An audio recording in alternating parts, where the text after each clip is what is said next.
What's good, everybody? What's going on, man? It's Stephen Qualls II, aka Mr. Qualified. It's your boy, and we're back for another episode of Qualified TV. Man, got one of the homies. I don't know. I feel like we talk more than we actually do, just because of the chats that we in and stuff. But man, got an amazing brother, really good homie here with me. I'll let him introduce himself and let him tell y'all who he is, and then we'll just get right to the interview and y'all get to learn a little bit more about how we know each other. But yeah, go ahead and tell everybody who you are, man, and what it is that you do. Yeah, what's up, man? Glad to be here. I'm Noah McGee. I'm a staff writer at The Root, theroot.com. Yeah, man. I'm a writer, so anything ranging from sports to music and anything dealing with the black community, since The Root is mostly a black website. But I love writing about music and sports, so especially hip hop. So anything dealing with that, you'll see some of my stories, interviewing artists, you know, a lot of stuff dealing with music. So yeah, man, check out my byline, Noah A. McGee at The Root. And yeah, read my stuff. Sure, absolutely. Nah, and he's actually pretty amazing. And I'm not just saying that because he's on this show. I've read the work. I know how this goes. You feel me? But where did that love for writing start for you? Can you remember when you kind of fell in love with the art of writing actually? Man, I'm gonna be honest, bro. My I started writing honestly when I was like a little kid, and not just like I mean I didn't always know I wanted to be a journalist, but like I'm not gonna lie, if I was like doing something stupid, like my pops got mad at me or my dad got mad at me for doing something stupid, I used to have a little journal. I just like write the whole thing down. I'd be like, I really was just like writing like I'm not like a big like journal like I don't diary or journal or anything like that, but I would just write how I was feeling. That was just when I was a kid. But then as I got older, I didn't necessarily know I wanted to be like actually like pursue it as a career until I probably got to high school. Because I was big into sports. I played basketball. I thought that's what I wanted to do my whole life and stuff like that. But then when I realized like that's probably not gonna happen, I was like, you know what? I always talk about sports anyway. So why not just write about something that I always talk about or enjoy anyway? So obviously when I went to Mizzou, I was I think a lot of people were like this too, or sports writing, want to do something like that. I think a lot of people like that too. But and then when I realized sports is little, I realized I kind of didn't want to do sports as like a job. I just kind of liked enjoying it as like a hobby. I kind of realized I want to do music because that was just felt more natural just to talk about and discuss. I don't know if it's because for some reason sports feels more, I don't know how I would say it, but it feels a little more like a hobby, just having to sit down, watch something. Music is something I'm doing 24/7. I'm listening to music when I'm working. I'm listening to music when I'm trying to fall asleep, when I'm on a plane, wherever I'm at. So it just felt like something I naturally fell in love with. And yeah, man, now I have the opportunity to interview artists. Obviously, I still write about sports when I feel like it, but music is my main passion when I'm writing. And yeah, man. And when I was in high school, I was in yearbook. I was what else was I doing? I was pretty good at writing on essays and stuff like that. So yeah, man, it's kind of just something I naturally just kind of picked up. And my pops is a big writer. He's always journaling, writing his diary, writing stuff. So yeah, man, it's kind of something I just naturally kind of grew into, and I'm glad that I'm actually doing as a career because a lot of people have ideas for what they want to do, and they don't necessarily always get the opportunity. So I'm blessed, honestly, really blessed to get the opportunity to write as a living, which is pretty freaking cool. So yeah. No, for sure, man. I was definitely gonna ask like if you did anything else like in high school that kind of either played into or played a role into developing more of a love for writing. But you mentioned yearbook. Did you happen to write poetry or any kind of creative writing at all when you were in high school? You, you know what's so crazy, man? I did yearbook, but I wasn't like I went to a really small high school. It was like 400 students max in my high school. It wasn't a big high school, so I did yearbook like 2 years, but I wasn't. We didn't have like a newspaper, so I wasn't in a newspaper. Um, I didn't do it creative. I'm not good at poetry. I've tried it. I've tried writing rhymes and all stuff like that, just like stupid stuff or a class I've done, but I'm not good with that. I feel like I'm okay at creative writing, but that's not necessarily my thing. But I've tried it before, but I'm not necessarily like, let me sit down, create this world of characters or something like that. I'm just not really good at that. But I do think I don't know. I feel like I've always had an opinion. I don't think I'm the most interesting person in the world, or have the most like unique point of view. But I always felt like I had something I wanted to say, and I feel like I had an opinion on things, and I kind of wanted to let that be known. And yeah, man, I always because in high school I didn't really it was more like just just essays, work stuff, and I always was good in English, got good grades in that and whatnot. But being in college, going the journalism course and just you know working at the Missouri and at the Mizzou and whatnot. And I just realized I was like, man, I do not want to be a reporter and look for a story every day about my local, I don't know, courthouse or serious news or whatnot. But I don't know, music just felt like the opportunity to speak on something. Well, in that way, what's so crazy? You mentioned something about creative writing. I'm not big into creative writing, but music is kind of the opportunity to kind of just write how you feel, because music doesn't necessarily have like a certain one way you can feel. It's not like in sports where like team won, team lost, this player played well. It's not necessarily defined by that. It's kind of everybody has their own opinion, and that's where music. In that way, I can feel like I can be a creative, and yeah. So I wish I had a better answer than just being a creative writer and whatnot in high school. But nah, man, it's just I love music and I like talking about what I write about. It just feels the most natural. So yeah. Nah, I mean that definitely makes a lot of sense. And to a point that you made that really stood out to me in terms of like having an opinion and wanting to say something. Mm-hmm. I, a part of me wants to save it because I feel like you may potentially answer this, but since Mm-hmm. you're here and like, of course, everybody has an opinion, right? But one, not everybody necessarily can articulate it in a way that is intriguing, let alone informing. And then on Mm-hmm. top of that, when you also narrow down that crop to the group of people who can, how do you go from, well, I have an opinion and I want to express that, to figuring out how you do that in a way that makes you stand out as a Yeah, journalist? yeah, of course. Something my editor tells me every time. Jay Connor, he's a good writer as well. Check him out too. But he'll edit a lot of my entertainment, music stories and whatnot. And what he tells me is like, is your voice coming across in the story and or piece you're writing? So I might write something about like something as simple as I don't know, J. Cole dropped a new album. Or, yeah, J. Cole dropped a new album, something like that. He dropped this album. He's released 5 previous albums. That's something anybody can really write. But if you tell your personal journey about your experience listening to artists, for example, I interviewed Benny the Butcher last year, and I did a story and I interviewed him, and I was like, yo, he's dropping an album with BSF, which is like his crew, and yeah, it's coming out. And my editor was like, "Oh, that's cool, but like, tell your experience listening to him. Like, what was it like when you first heard him? What was it like when you listened to this project? What was it like when you saw him live? Actually do something with personal experiences." So I wrote it again, and I was like, "Yo, I remember the first time I heard him. This is how it made me feel, and this is why I enjoy his music so much. I was using lines that stood out to me, stuff like that, and things that are personal to you can make you stand out. So like, I'm not the most I haven't been everywhere. I haven't seen every artist, but if there's something that's unique to you, like something that if something makes you feel a certain way, make sure that's known every time you're writing about something. Make sure it's something that you can do. So if somebody wants to write about, I don't know, a TV show, Succession's a big TV show right now. Why do you like that show? Why is that special to you? Not why in general. Why do you think other people like it? Why do you and specifically enjoy that TV show or anything else? So you don't always have to have the most, new opinion. Everybody's going to have an opinion, but, not every opinion is unique. But make sure it's something that's personal to you and use your personal experiences to inform what you're doing in your writing. So, yeah.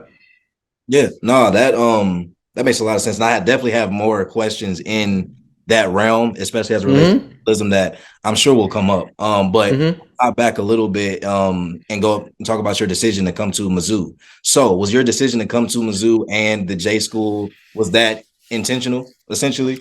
Man, that's actually a funny story, bro. So I remember, man, when I was looking at colleges to go to, Mizzou wasn't even on my radar, dog. I was like, I'm not gonna lie, I was like, nah, it wasn't.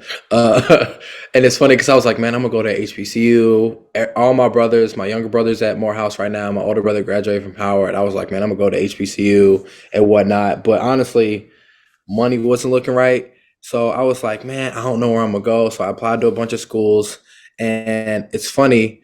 I kind of found out. I think I went to like a college, college recruiting, a college fair, and I kind of saw Mizzou, and it was like, yeah, we're one of the best J schools. Like, yeah, whatever. So I ended up applying, kind of like just to do it.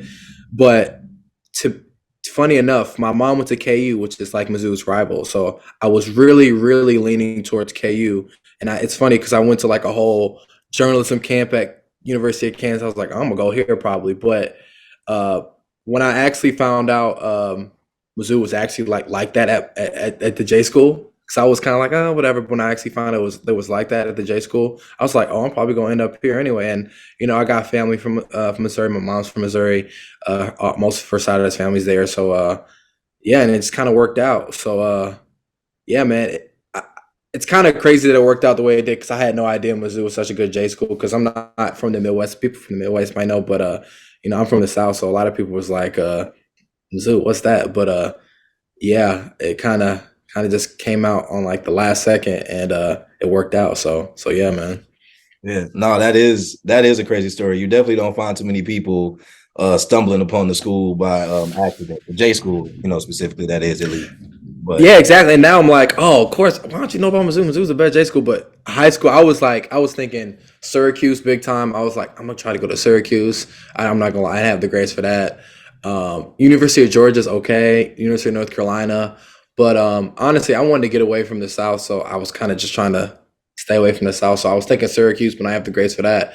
And Mizzou was kind of the best option, and they was already good anyway, so it just worked out. So yeah, yeah, yeah, yeah. definitely makes sense. What do you think? Well, for you personally, what is the biggest thing that you've taken away, or the biggest thing that you think you still carry with you that you've learned from specifically the J school at Mizzou? Mm, man, honestly. Honestly, I just got a lot of reps. It's just a lot of reps, man. If you do anything, you see a lot of reps, and that's why I was blessed to go to Mizzou because they always talk about the Missouri method, but that really is a real thing because I just got a lot of reps just writing a lot of stuff, bro. To be honest, like I was writing, I mean, basically, essentially, since like junior year, you have to do your you're either at KMU if you want to be on TV, you're at the Missourian, they have box there, they have all kinds of stuff. So I just got a lot of reps writing. And that's honestly what was the best part for me. I mean, I'm not going to say I soared through the J school like it was just like a star. I was just going through it. It definitely wasn't easy. But I just got a lot of reps just writing a lot and learn how to take criticism as well. That's another thing that I feel like I learned for sure because, you know, having an editor is tough. I've definitely had my share of, tough editors. Not all of them were like perfect or some people that were like, super helpful, but definitely a lot the reps and just learn how to take criticism because you could feel like you have the best thing ever. You feel like it sounds perfect to you, but always have other eyes look at your stuff.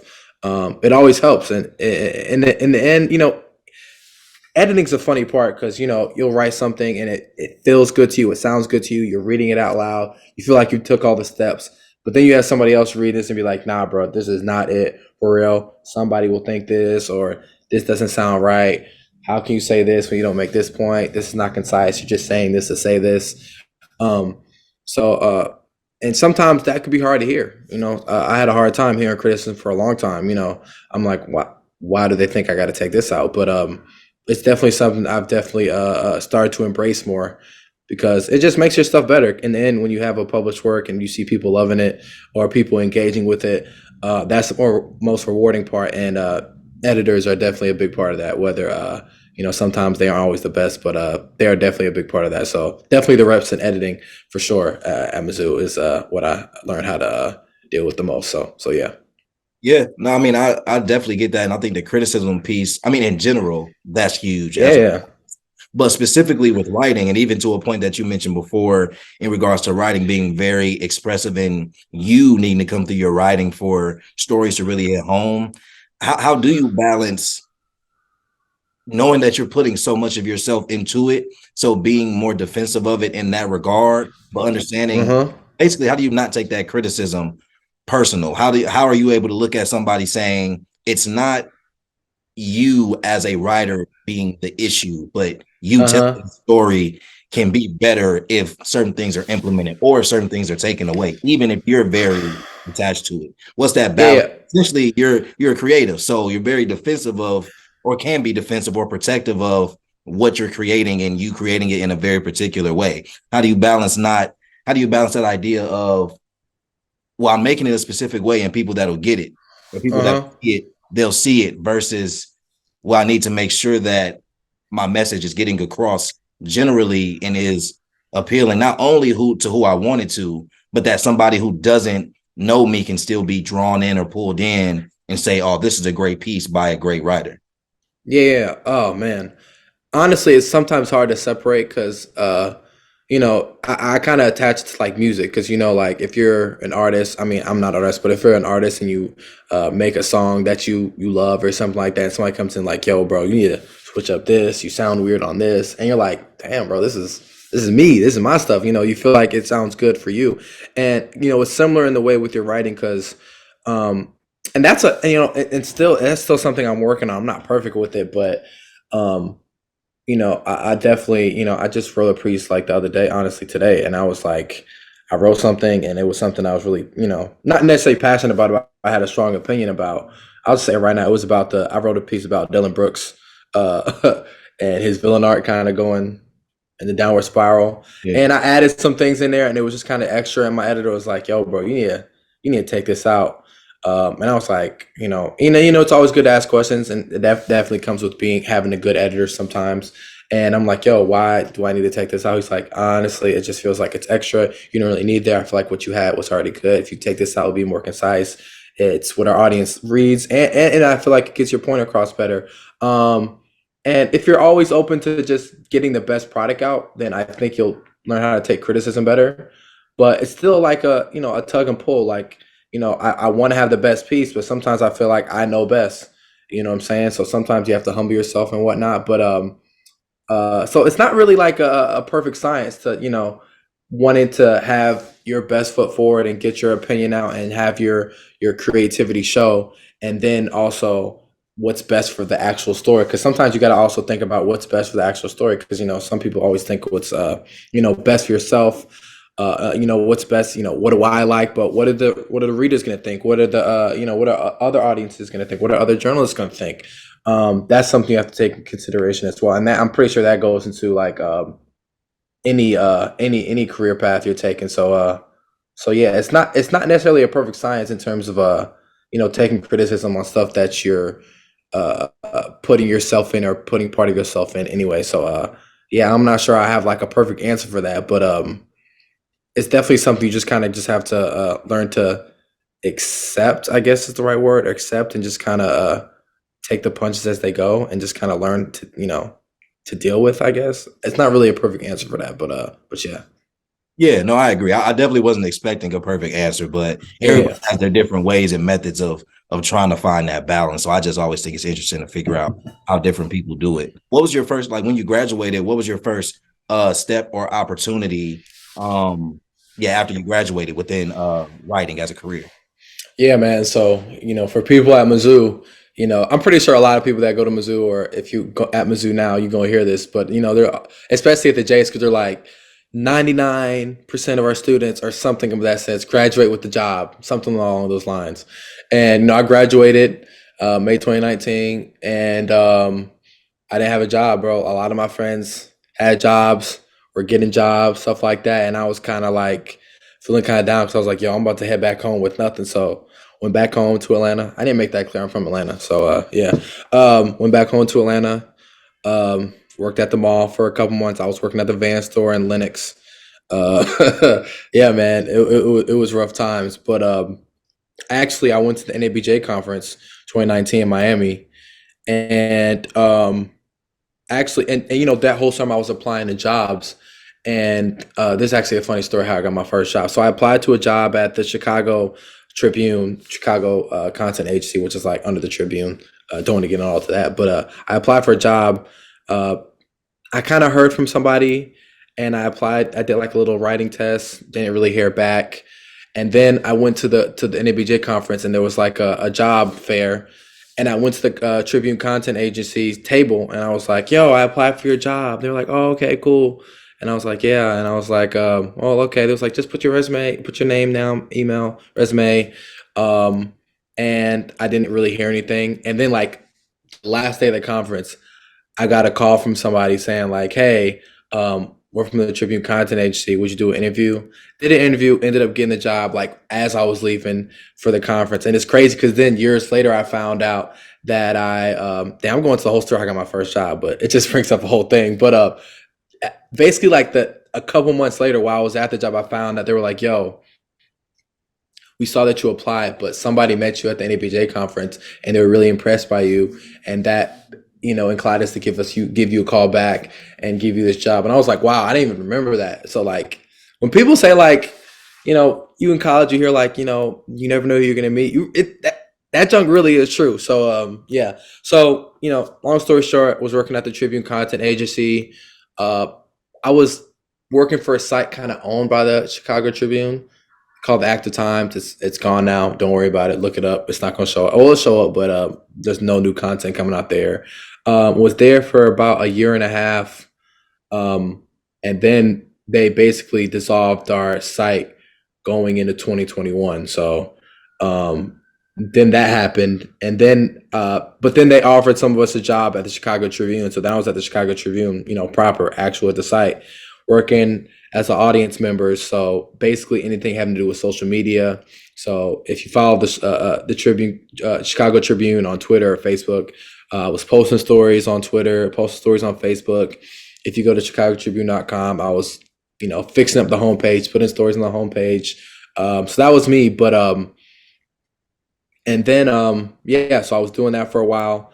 And honestly, it was a good job, good people, really got a good opportunity, but it was really tiring. I was working 2 to 10, bro. 2 to 10 p.m. Yeah, bro. 2 to 10 p.m. Yeah, 2 to 10 p.m. Monday through Friday. And then as the team got smaller, I was working 4 days a week from 12 to 10. 12 to 10. So 10-hour shifts.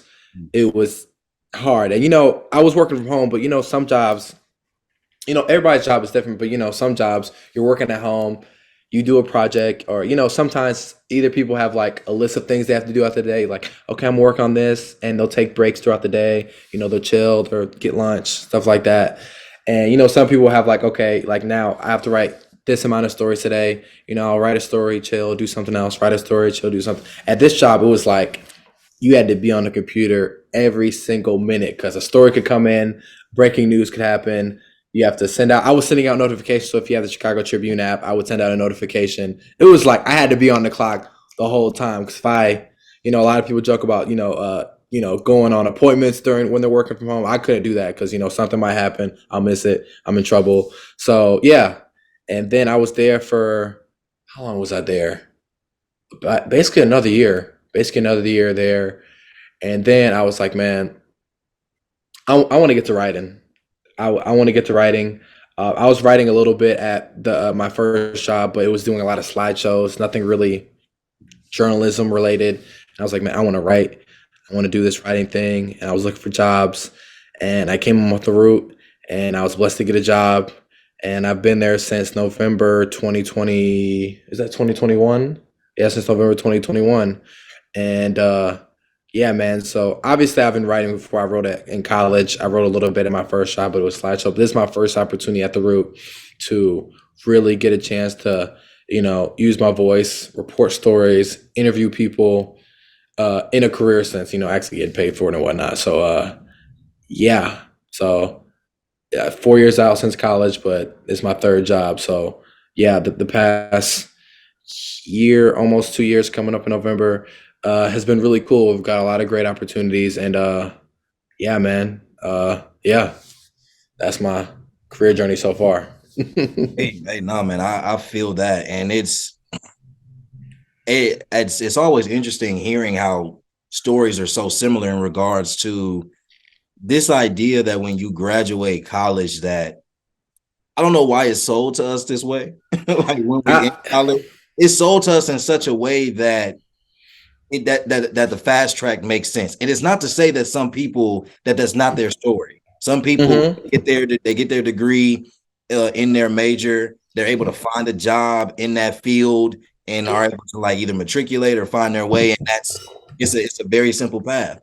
But for a lot of people, that is not the case. And I think the biggest thing, because for me, I know I graduated and I had a semester in between graduating undergrad and starting grad school. But I mm-hmm, a big part of that decision for me was everybody was saying, "Oh, well, you know, if you go get your master's, like that's gonna tack on, you know, a few more thousand, you know, like when you buy mm-hmm, the jobs and this, that, and the third, and it's gonna make you stand out." And I'm like, okay, you know, 2 more years of school. If I go straight through, it's cool. I can do that.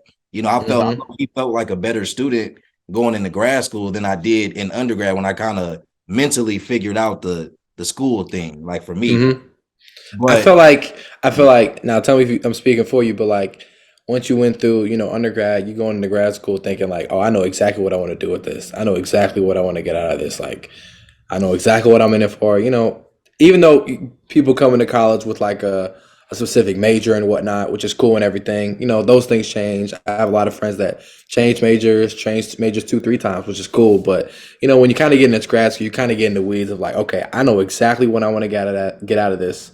And in many cases, that's more important than just like undergrad school. But for people that are like, okay, I want to do even more learning because believe it or not, it wasn't for me. But I know people that are like, okay, grad school, I did a lot of cool things, but I didn't really get to explore what I want to explore in terms of what I want to do in the future.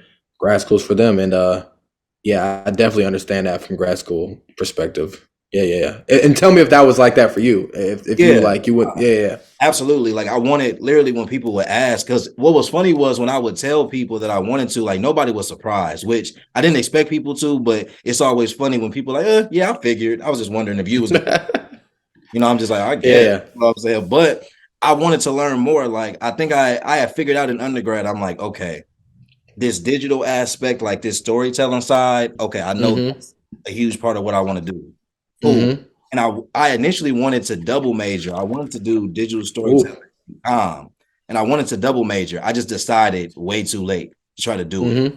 And the only Mm-hmm. reason it would have been halfway possible would have been because I had enough comm credits being on the journalism track initially, and there were a lot of comm classes that were cross referenced with digital storytelling, where I probably Mm-hmm. could have swung it if I really wanted to. It probably would have tacked on an additional semester and just made it a clean 5 years, which isn't a problem whatsoever. But ultimately, I didn't think it would really make a difference to walk away with 2 degrees versus one.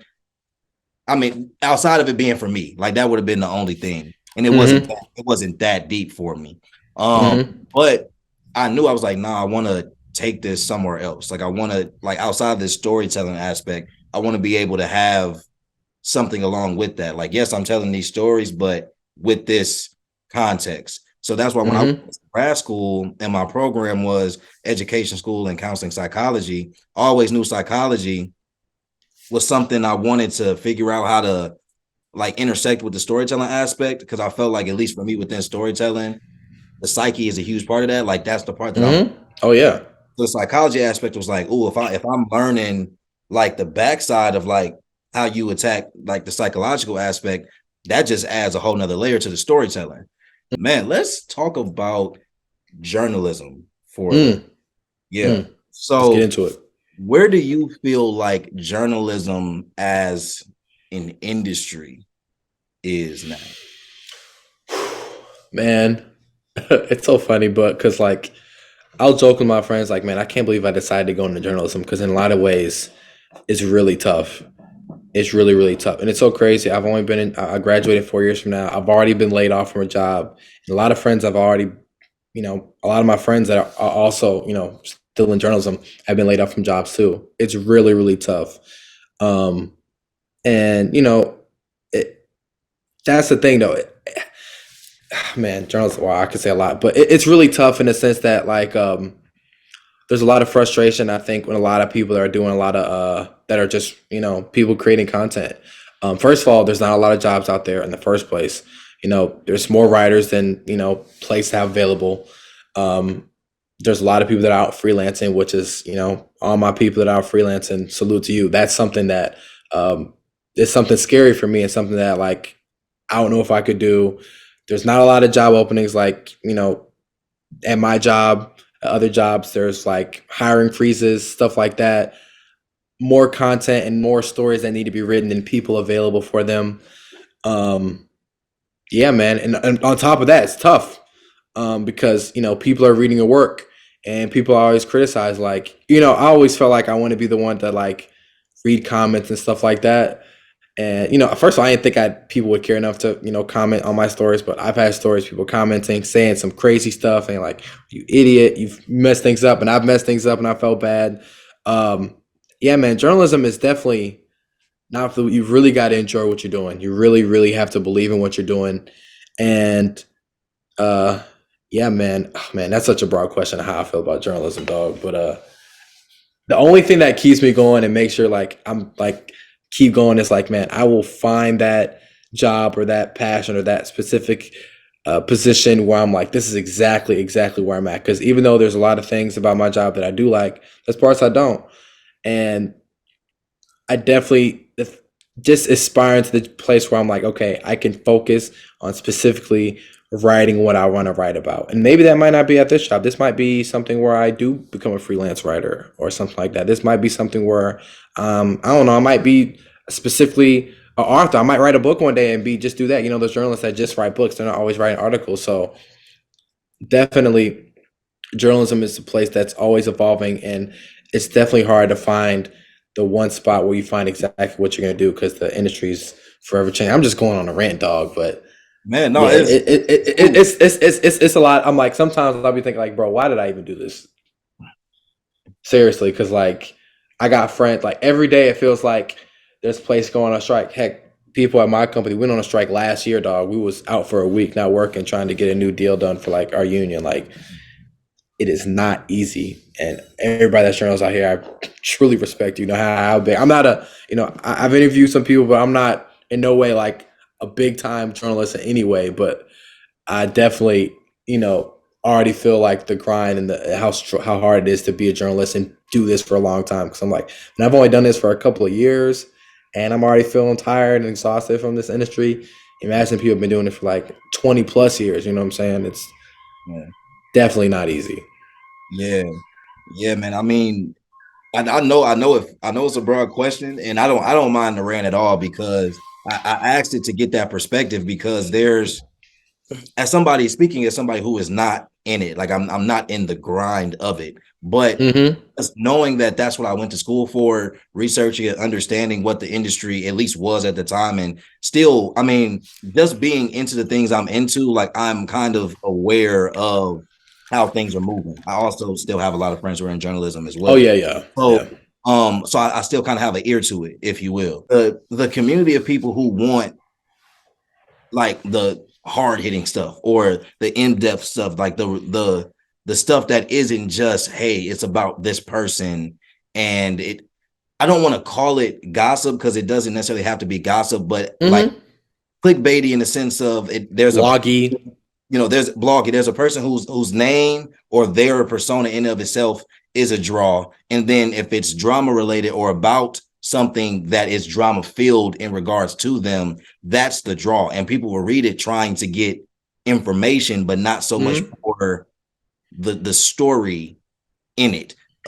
Because you're not really getting much of a story if we're just talking about, like you said, oh, somebody tweeted, or if, oh, this, celebrity got into this, or this is the latest news around them. If it's not the story, basically for the people, for the community that want the story, they want the background, they want the context, they want Mm-hmm. feel everything you're saying, they want to hear that voice. Do you think Mm-hmm. that community is strong enough to keep to hold enough stake in the Mm. journalism industry for that to stay, for that aspect of it to stay relevant enough to where we don't see journalism become this literally just bloggy all around or Yeah, click? yeah, yeah.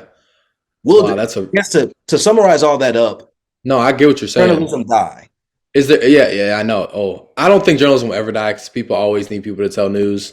Um, it's just a fact of life. It's always going to happen. There's certain jobs that are always going to just like stay. I think journalism always going to be a thing because, heck, man, we need people to tell us news. We need people to tell us when, heck, this not going to come out this day, but today Harry Belafonte died. Like we need people to tell that news. You know what I'm saying? So journalism won't die, but the art of people telling stories in a creative way, even if it's just like a basic news story, people telling stories in depth, background, context. I do think that that will continue, but man, it's getting tough unless you're not like a big name. Seriously, like Yeah. unless you're like the New York Times, Atlantic, all these big places I named, Rolling Stone, it's really really hard to stand out. Um, Yeah, man, it's really, really tough, and I love the way you explain that because a lot of people are reading stuff not actual for like their story. Like, man, I want to see how this they're gonna explain this. They're like, oh, I just want to see the nuggets that they get out of this. Like, what's the drama out of this? Let me pull this out. Oh, that's it. That does feel less and less of a thing. And honestly, I find myself reading stories sometimes. Hey, I'm guilty of it too. I think a lot of people are, Yeah. especially like with social media. And like, let me find out what I need to know about this. And oh, I'm good. I don't need to read everything else. Um, yeah, man, and I think there is an audience for it, and that just comes from we need more writers, more good writers. Good writers, if they're engaging to people and they can tell stuff in an engaging way, I think people will read it. And I think that's the same with music. You know, people will say, "Man, hip hop is getting boring. Da, da, da, hip hop's getting lazy." But there's still artists out there that know how to, make music in an intriguing, new, and different way, and people will buy it. Like heck, people were saying hip hop's dead, which it really wasn't. But oh, we're in a but there's still Kendrick, there's J. Cole, and even not the big names, there's I'm trying to think of other artists. There's man, I'm Yeah, getting my I hip know hop you're a bag and big stuff. underground guy. Yeah, Go ahead. yeah, yeah, yeah. But I'm saying there's like, I mean, heck, Larry June. There's all kinds of guys. That are not, like there's all kinds of guys that can tell stories in a creative way, and I think that's what journalism needs as well. We need more art, more writers that are willing to tell interesting and good stories in ways that are unique. So if somebody died, what if somebody did a story on Harry Belafonte and did timeline? Obviously, he was a accomplished actor and entertainer, but a big civil rights activist as well. People are doing stories about them. So I think it comes down to the people that are actually writing the stories and willing to tell deep and in depth and stories with a bunch of context because we're so obsessed with who got it first, who has all the information I need, and that's it. While that is important, and we do need sites like that and journalists like that just get the basic information out fast. We need journalists and writers that are willing to tell interesting stories in new and interesting ways that will still, give us a good story. You know what I'm saying? So I think that's important as well. Would you agree that that's the job of journalists to essentially start conversation or provoke it? Absolutely. Absolutely. Absolutely. I think there's a fine line with that. Some people and some blocky sites will start rumors and be like, yo, is this happening? Are these people dating? Or are these, those aren't necessarily interesting conversations that people aren't even asking. It's like, okay, I mean, people might care if people are dating or whatever, stuff like that, but that's not necessarily um, what I think the most important job of journalists. It's like ask questions that are like actually are affecting the people that are reading them. So that's in that way, or or asking questions that people and giving context. So I'm trying to think of something. I mean, something as simple as like Bomani. I mean, people always ask him this in interviews. He's done interviews with Breakfast Club and whatnot. And people are like, oh, is Michael Jordan the GOAT or something like that?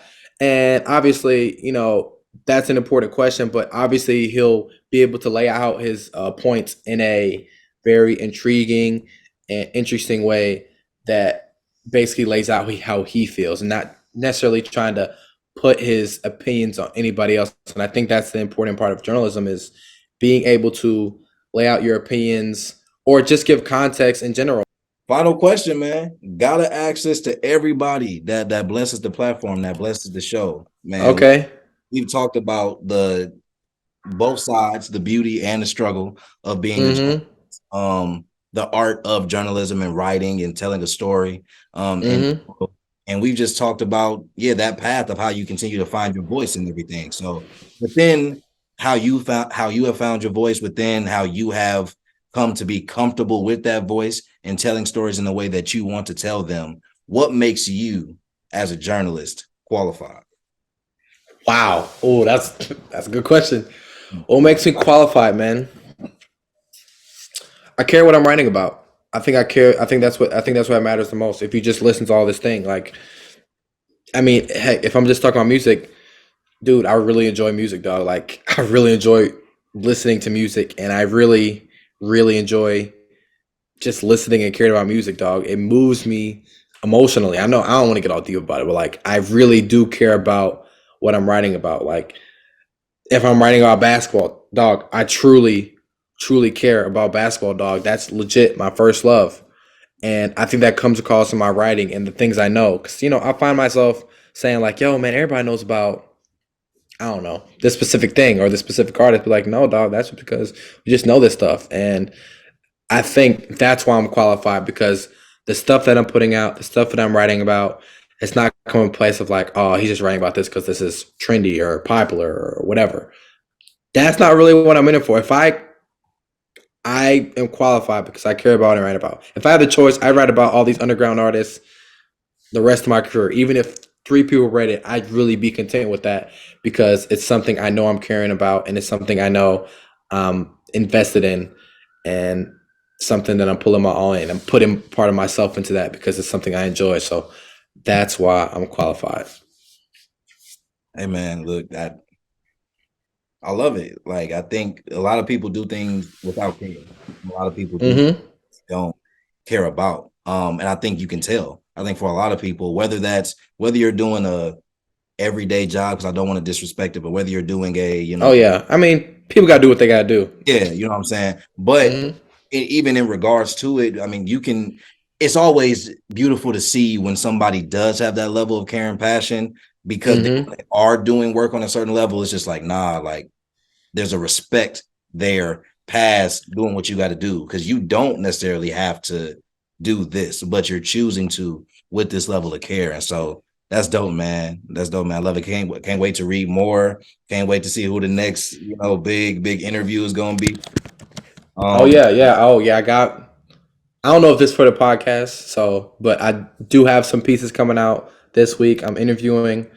Actually, I don't know if this will come out this week, but I'm interviewing somebody that will be in the NFL draft. It's mm, coming out this weekend. They will be getting drafted for sure. So that's coming out.